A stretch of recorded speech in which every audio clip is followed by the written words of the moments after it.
안녕하세요. 저는 중앙대학교 경영학과 유승현입니다. 저는 베르틸 롤린에 대해서 조사했습니다. 베르틸 롤린은 1977년 경제 노벨학상을 수상한 경제학자입니다. 우선 그가 태어난 시대 배경부터 알아보도록 하겠습니다. 베르틸 롤린은 1929년에 케인스와 함께 독일의 1차 세계대전이 끝난 이후에 배상을 어떻게 할지에 관한 토론을 진행하였는데요. 케인스는 채무 부담이 다른 전쟁을 일으킬 수도 있다고 예견하였고, 반면에 베르틸 롤린은 독일이 배상을 충분히 감당할 수 있을 것이라고 생각하였습니다. 이들이 이렇게 토론한 것이 굉장히 유명한 일화 중의 하나입니다. 그가 연구를 진행하게 된 동기는 그 이전에 경제학자 데이비드 리카도라는 경제학자가 이전에 이미 국가는 상대적으로 유리한 재화를 생산하여서 무역을 진행한다는 이론을 내세웠습니다. 이 이론은 생산에 들어가는 요소를 오직 노동이라는 그것 하나로만 보았는데, 실제로 노동 하나로만 생산이 결정되지는 않습니다. 이러한 국제교역을 노동력 하나만으로 설명하기에는 부족했기에 베르틸 롤린은 자본이라는 요소를 가져와서 두 국가 간의 무역을 할 때 자본과 노동이라는 두 가지 요소를 이용하여서 설명하였습니다. 또 무역의 문제를 자원 배분 문제와 연결시킬 수 있는 계기 또한 제공하였습니다.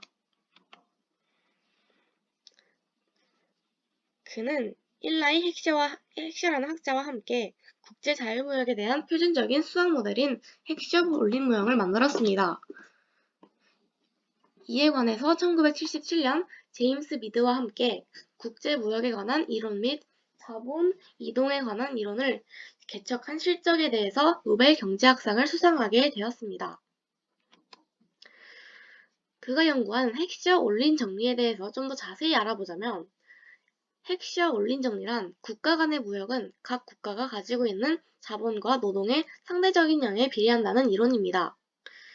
자본이 많은 국가는 당연히 노동력에 대한 임금이 높기 때문에 섬유나 옷감같이 노동이 많이 필요한 상품에 대한 생산 비용은 많이 드는 반면, 자동차나 화장품과 같은 자본이 많이 필요한 상품을 생산하는 비용은 상대적으로 적다고 볼 수 있습니다.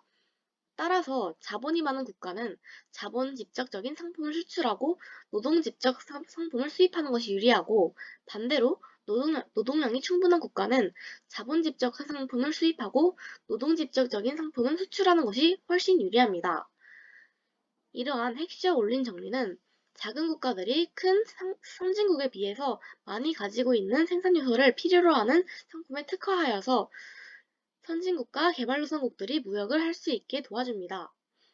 여기서 핵심적인 과정은 각 국가의 노동 대 자본 비율이 다르므로 이 비율의 차이가 곧 특화로, 이에 따라 각 국가의 경제적 후생이 증가가 생긴다는 것입니다. 노동 대 자본의 비율에 있어 두 국가 간의 차이가 클수록 특화로부터 얻을 수 있는 이득은 점점 커집니다. 실제로 A와 B국이 있다고 가정하고 예시에 적용해 보도록 하겠습니다. A국은 노동이 풍부한 국가, B국은 자본이 풍부한 국가로 가정해 보겠습니다.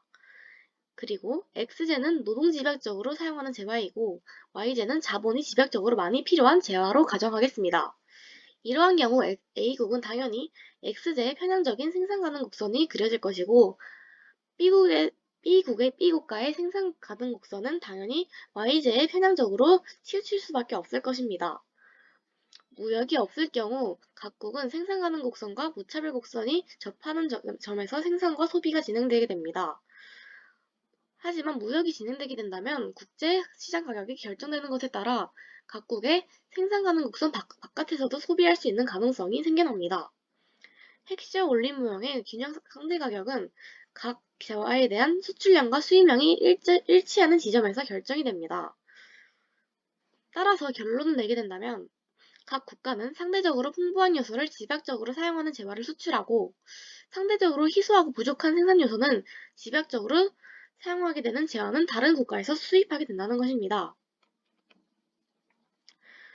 그렇다면 현실에 응용해보고 이게 현재 어떠한 의의를 가지고 있고 현실의 문제에 어떻게 적용할 수 있는지 알아보도록 하겠습니다. 헥셔-올린 모형은 어떻게 비교 우위가 한 국가의 자본과 노동의 특성과 관련이 있을 수 있는지, 그리고 그 특성이 시간에 따라서 어떻게 변화할 수 있는지 보여줍니다. 인플레이션으로부터 실질임금을 보호하는 것의 영향에 대한 후대 업적의 기반이 되었고, 예측이나 분석을 하는 데 있어서 많은 성과를 내는 데 도움을 주었습니다. 올린 본인도 이 모형을 사용하여서 국가들이 자원을 가장 효율적으로 사용할 수 있는 산업에 특화할 것이라는 결론을 도출하는 데 도움을 주었습니다. 오늘날 핵시어 올린 모형은 일부 오류가 있다고 입증이 되었지만 오늘날까지도 국제무역을 이해하는 데 유용한 프레임으로 사용되고 있습니다. 현재 어떠한 문제에 적용할 수 있는지 좀 더 구체적으로 알아보도록 하겠습니다. 노동만을 다뤘던 리카도의 기본적인 비교 우위 모형과는 달리 핵시어 올린 모형은 노동 이외에도 자본이라는 요소를 추가함으로써 무역이 분배에 미치는 영향을 분석할 수 있는 계기를 제공하였습니다. 전 세계적으로 노동자 및 자본가들의 실질 소득이 수렴하면서 노동집약적인 국가의 노동자, 그리고 자본집약적 국가의 자본가들은 당연히 수혜를 입게 되고, 반대로 노동집약적 국가의 자본가나 자본집약적 국가의 노동자들은 피해를 입게 된다는 것을 알 수 있는데요. 이는 현재 미국과 중국 간의 무역전쟁에 대한 이유를 이해하는 데 충분히 도움을 주고 있습니다. 이렇게 베르틸 롤린이라고 하는 1977년 경제 노벨학상을 수상한 경제학자의 이론에 대해서 알아봤습니다. 이상으로 발표를 마치겠습니다. 감사합니다.